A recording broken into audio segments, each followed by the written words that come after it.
Hey, what's up there, YouTubers? Edgeman Synerjob coming to you guys here today with another deck tech. So today we're going to be taking a look at a modern deck, and it is Modern Blue-Red Storm. So this is a really popular build as far as Modern goes. It's a popular deck to be played, and it does really well in the meta.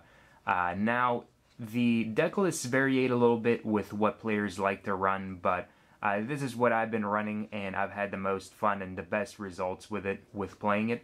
So I'm going to be breaking it down for you guys here today. But before we get to that, if you guys have any suggestions for decks that you would like to see, please leave that down in the comments below. And also, please be sure to check out the playlist down in the description below with all of the previously archived deck techs that we've covered on the channel. So the first thing that we are going to be taking a look at here is the land base for the deck. So it runs 16 lands, and the first one is Steam Vents. So with Steam Vents, we're only running one copy of it, and that's because the deck really runs on a really greedy type of land base where you really don't need specific stuff. As long as you have two cards that can produce red mana and one card that can produce blue mana, you're pretty much set. The deck can function off of 2 lands, but it prefers to use 3 lands just because you're going to be able to build up that storm counter a little bit better. With Steam Vents and the fetch lands that we have, we crack the fetch land on turn 1, and we're going to be searching for Steam Vents. Now, the difference between Steam Vents coming in tapped or untapped is going to be entirely based on whether we need to do a turn 1 play. If we have a turn 1 draw spell or something like that, we can have Steam Vents come into play untapped, pay the 2 life.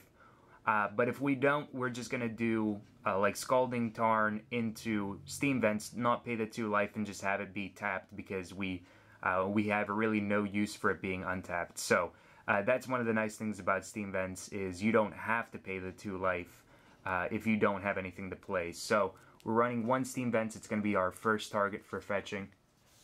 I'm going to put that over here. Then we have Sulfur Falls. So with Sulfur Falls, it's going to come into play tapped unless we control an island or a mountain, which should never be a problem for this deck. So we are running a playset of Sulfur Falls, giving us blue and red. I'm going to put that over here. Then we have Scalding Tarn. So like I said, our first target is going to be Steam Vents. Then from there we can search for whatever land that we really need. If we need that blue mana to just kind of get things going and moving a little bit quicker, we can search for an island. If not, if we need more red mana, then we can just search for a mountain. But we have a playset of Scalding Tarns. Then we have Arid Mesa. So with Arid Mesa, we're running 2 of these, and this is going to be for mountains as well as Steam Vents. So if we already searched for Steam Vents, then we're going to just be searching for mountains. But having a nice supply of fetch lands is going to really thin out the deck from having more lands in there, and you actually drawing into more lands or doing a draw spell and having to pick up a land or something like that. But Arid Mesa is really nice because even if you get a turn 1, it's going to be going into Steam Vents. Past that, it's going to be searching for mountains. So we're running 2 Arid Mesas. And then we have our basics. So we're running 3 basic islands. And we are running 2 basic mountains. So that's our land base. It's really, really, it's a really small land base to have in a deck. But at the same time, we don't need a lot of mana to get things going. Like I said, we're pretty much going to be using 2 lands, 3 lands at a maximum to actually get things going, and we're going to win really well with it. Alright, so now we're taking a look at everything else in the deck. So the first card that we're looking at here is Grape Shot. So Grape Shot is the main win condition to this deck. For 2 mana, Grape Shot deals 1 damage to target creature or player, and Storm. Whenever you play this spell, copy it for each other spell played before this turn, and you can choose new copies for that. So the great thing about Modern is because people are going to be playing fetch lands, shock lands, and stuff like that, they're going to be taking a little bit of damage, if not a lot. So you're really never going to run into a lot of instances where you're going to have to Grape Shot for 20, but it's never, with Pyromancer Swath, it's not a problem to get to that 20 because most times we're going to be going well over 20 damage, but with Grape Shot, you don't have to get up to 20 just because people are going to be dealing damage to themselves already with the lands that they choose to use.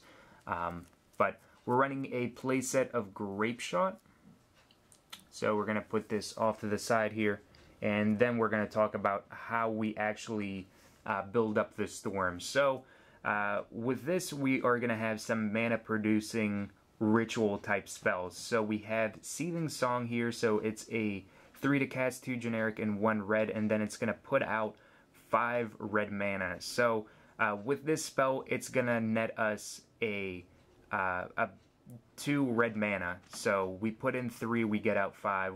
Each time we're pretty much going to get 2 mana out of it extra. So we're running a playset of Seething Song, and it's going to build up our mana to be able to do stuff like, for instance, play Pyromancer Swath and then Grape Shot right after that for the win. So, playset of Seething Song. From there, we have Desperate Ritual. So, Desperate Ritual is 1 generic, 1 red, adds 3 red mana to our mana pool, and we can splice it onto Arcane. So, an Arcane spell like Peer Through the Depths, we're able to do that if we have 4 mana, Peer Through the Depths with Desperate Ritual spliced onto it. It adds 3 red mana to our mana pool, and then we can actually play Desperate Ritual from there. But this one's just going to net us 1 red mana, so we're running a playset of that as well. Then we have Pyretic Ritual. So it's pretty much the same thing as Desperate Ritual, only it's not as good because it doesn't have the splice. So adds 3 mana of red to our mana pool. It nets us 1 red. Alright, so we have that. From there, after we're using all of these ritual spells and getting things to go off, we have Past in Flames. So we're running 2 of these. I see a lot of players running this as a playset, and it's not necessary. With the amount of things that you're going to be doing, the amount of draw spells that you have, especially like on turn 1, you don't need to hit into multiple Past in Flames. As long as you get 1, it'll benefit you, but Past in Flames isn't needed to actually win the game. Past in Flames just assures that if you didn't already get your Pyromancer Swath or your Grape Shot or something like that, you're going to be able to search for it in a couple of different ways, whether it's Manamorphosing and drawing more cards, or playing a blue draw spell, or a lot of different means of drawing cards on top of being able to flash back all of our ritual cards. So for 4 mana, each instant and sorcery card in your graveyard gains flashback. So if we have enough mana, we can go Past in Flames and then start off with like Pyretic or Desperate Ritual, cast those, go into Seething Song, and then finally play Pyromancer Swath into Grape Shot.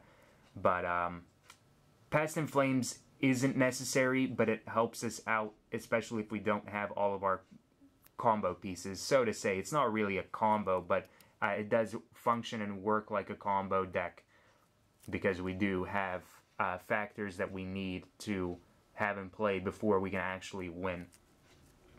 Speaking of it, we have Pyromancer Swath, so we have 3 of these here. So it's an enchantment for 3 mana, 2 generic, and 1 red. If an instant or sorcery you control would deal damage to a creature or player, it deals that much damage plus 2 to that player instead. So with Grape Shot, because it's dealing 1 damage, each copy of Grape Shot is going to deal 3 damage. So pretty much you win.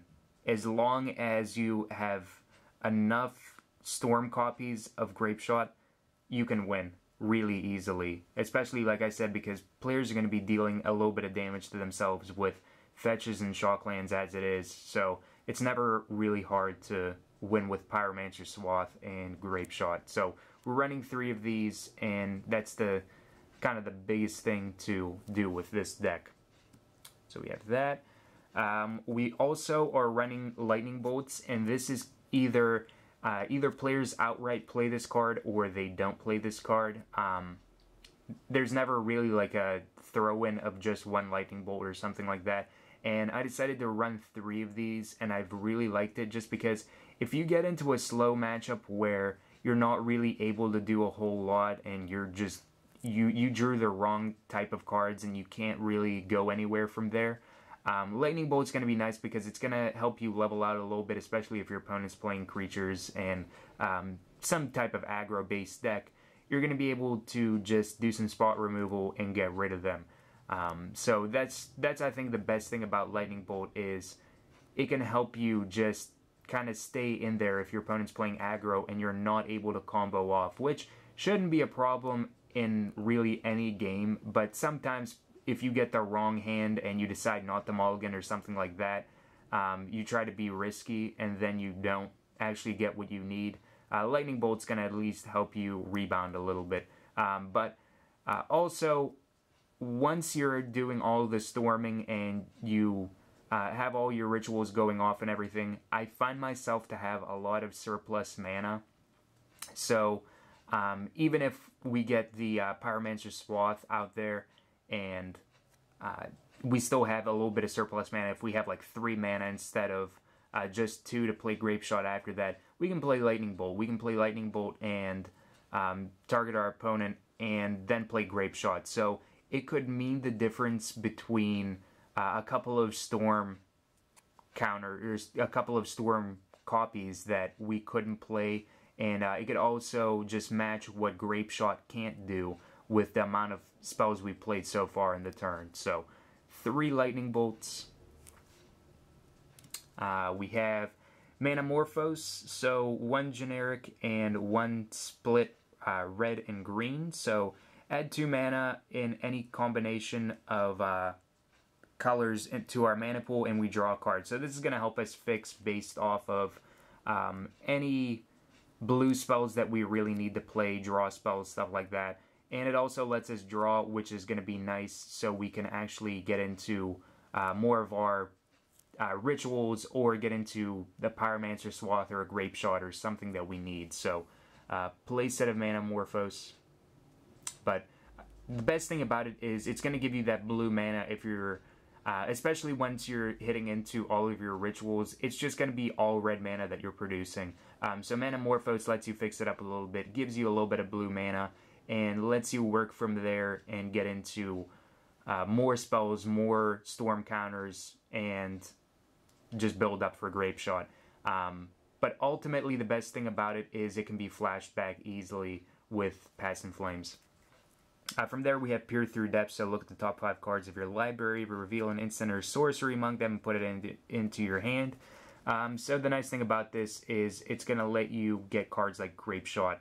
It's gonna help you out with combo pieces, and like I said with Desperate Ritual, you can splice Desperate Ritual onto it, and you can pay 4 mana with Peer Through the Depths, and just be able to work off of that, and then still play Desperate Ritual afterwards. So, running a playset of Peer Through Depths.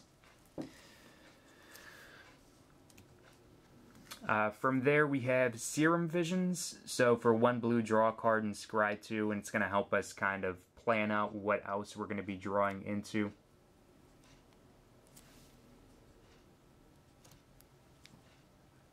Then we have Sleight of Hand, so for 1 blue, look at the top 2 cards of your library, put one of them into your hand and the other one at the bottom of your library.